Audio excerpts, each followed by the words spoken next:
वातात्मजं वानरयुध्य मुख्यं श्रीरामदूतं शरणं प्रपद्ये।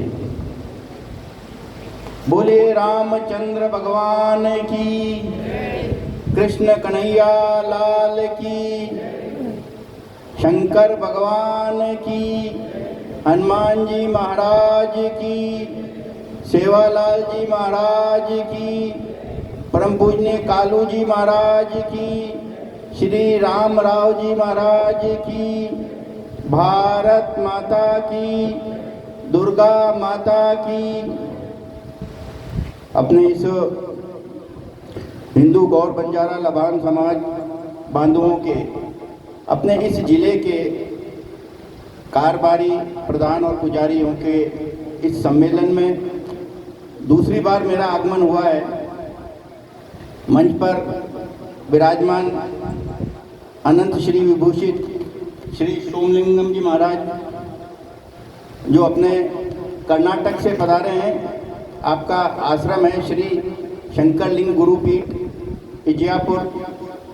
परम पूजनीय संत जी जो अभी पधारे हैं, परम पूजनीय श्री सुरेश जी महाराज, श्री संत कालू बाबा संस्थान यमाई कुंटा आपका आश्रम है, जिनको हमने अभी सुना है।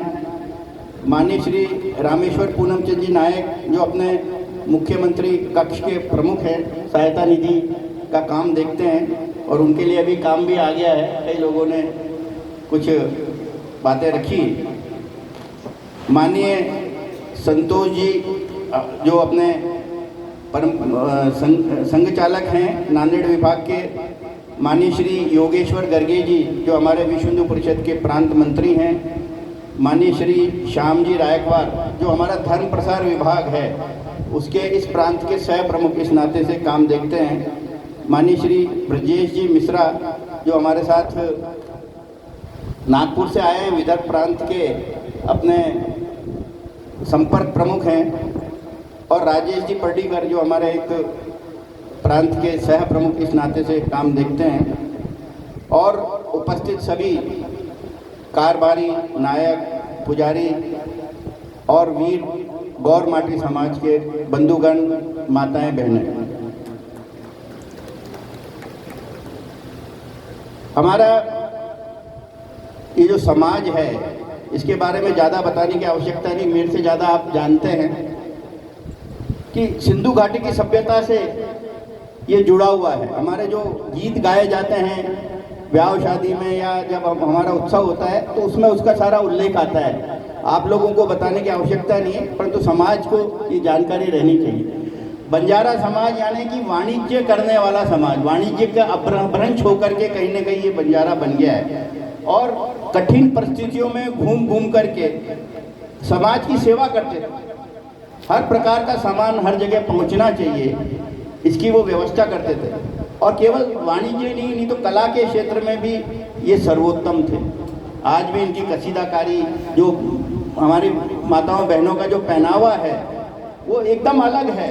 एक ये कला बंजारा कला मानी जाती है, और इतना ही नहीं तो उन्होंने हिंदू धर्म की रक्षा के लिए, समाज की रक्षा के लिए अपने बलिदान दिए हैं।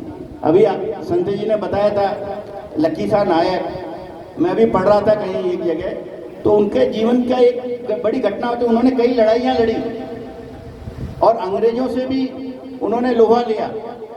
औरंगजेब के समय में वो हुए थे, तो जब गुरु श्री तेग बहादुर जी को औरंगजेब ने कैद कर लिया और उनके शिष्यों को तड़फा तड़फा के मारा, किसी को आरे से कटवा दिया, किसी को बोरे रुई में बांध करके जला दिया, किसी को तवे पर बैठाया, किसी को जलते हुए तेल के कड़ाव में डाल दिया गया, परंतु गुरु तेग बहादुर ये सब देखते रहे, वो टस से मस नहीं हुए। और ये सारी यातनाएं औरंगजेब ने केवल इसलिए दी थी कि अगर गुरु इस्लाम धर्म स्वीकार कर लेंगे तो बहुत बड़ा समाज उनका अनुसरण करेगा और इस्लाम धर्म स्वीकार कर लेगा, परंतु गुरु शांत भाव से देखते रहे। अंत में दिल्ली के चांदनी चौक पर गुरु का शीश काट दिया गया, और आज भी वहाँ शीशगंज गुरुद्वारा स्थापित है। अब गुरु का शीश काट दिया गया, औरंगजेब का आतंक था, डर था। उनका शरीर 2 टुकड़ों में वहाँ पड़ा रहा, बरसात हो गई, कोई उठाने वाला नहीं था, कोई उसका अंतिम संस्कार नहीं करने वाला था।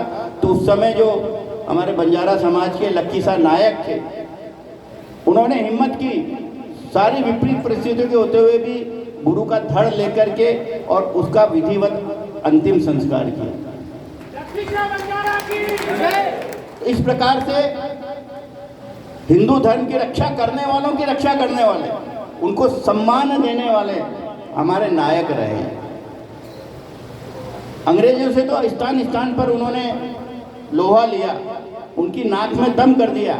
इसलिए अंत में अंग्रेजों ने इस समाज को एक क्रिमिनल लिस्ट के अंदर डाल दिया, बदनाम किया।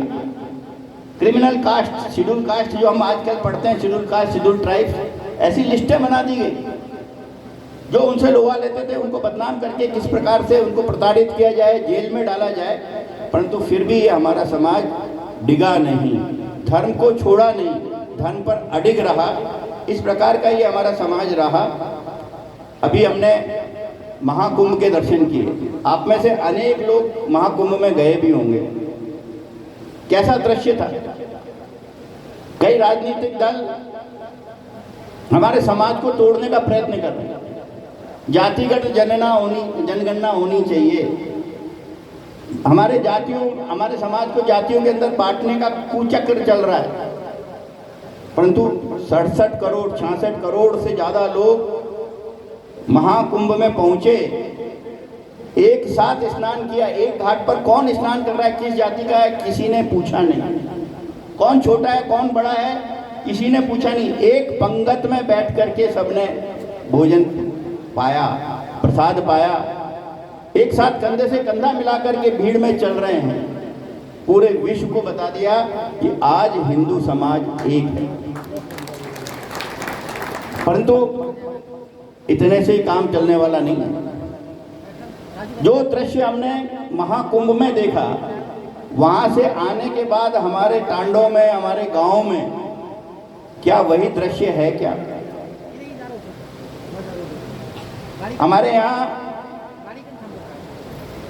हिंदू समाज में मंत्र है, सर्वे भवन्तु सुखिनः, सर्वे सन्तु निरामया, सर्वे भद्राणि पश्यन्तु, माँ कश्चित् दुख भाग भवेत्। हम पूरे विश्व के लोगों के सुख की कामना करते हैं, उनके निरामय की कामना करते हैं। इसलिए ये बहुत बड़ा काम है। हमारे जो कारभारी हैं, नायक हैं, पुजारी हैं, इनका तो बहुत बड़ा कर्तव्य है कि अपने समाज को सही दिशा में लेकर के जाएं।